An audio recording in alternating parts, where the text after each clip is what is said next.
weather on NBC 10 Boston.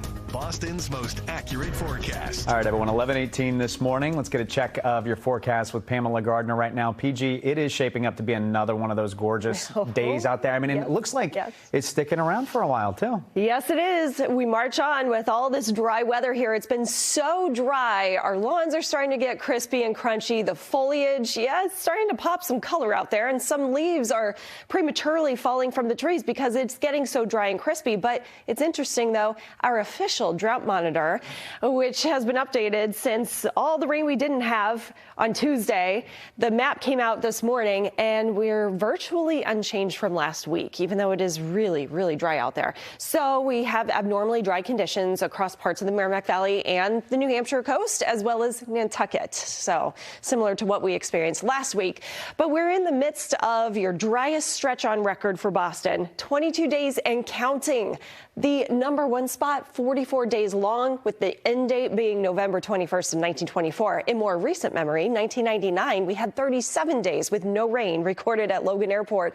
So it looks like we're going to continue this dry stretch and may actually get 30 days in a row of no rain. High temps today in the 70s and 80s and no rain on the horizon. Although you notice in the sky, it is a little bit cloudy, and it's that haze from wildfire smoke affecting some air quality in higher terrain areas, but not really a huge issue. It's just going to distort the sunshine for the rest of the day and through sunset, with tonight's lows dropping into the 50s. It's going to be a comfortable night, a little bit milky with the sky, too, because of the upper levels of the atmosphere, but way above those upper levels, we could actually see the northern lights. There is a solar flare that's affecting our atmosphere and actually going on right now across parts of northern Russia.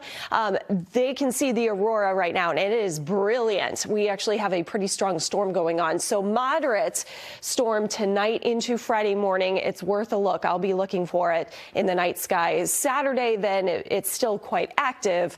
Worth a peek, definitely, but we'll see. We'll see.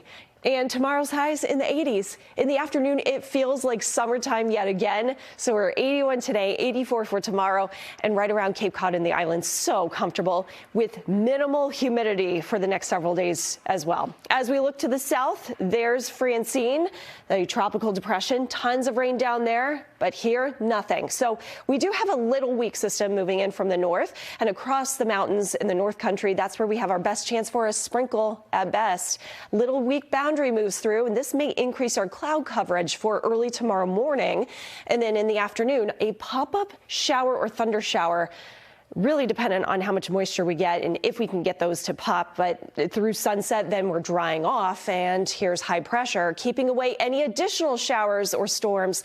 As we look down to the south, still the ghost low of what was once Francine spinning around, producing tons of rain south of us. But that high pressure centered right above the northeast keeps it all away. Wednesday, maybe an isolated shower. Some of that can sneak in from the south.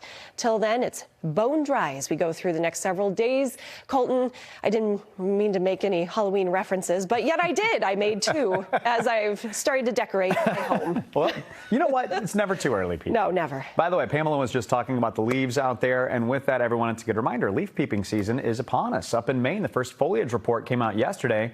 Looking at some video here from past years. This year, one spokesperson with the Department of Agriculture, Conservation, and Forestry says this summer may have had the perfect combination of weather to ensure a successful, bright foliage season.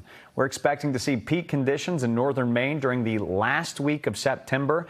In the southern part of the state, you can see the best colors in mid to late October.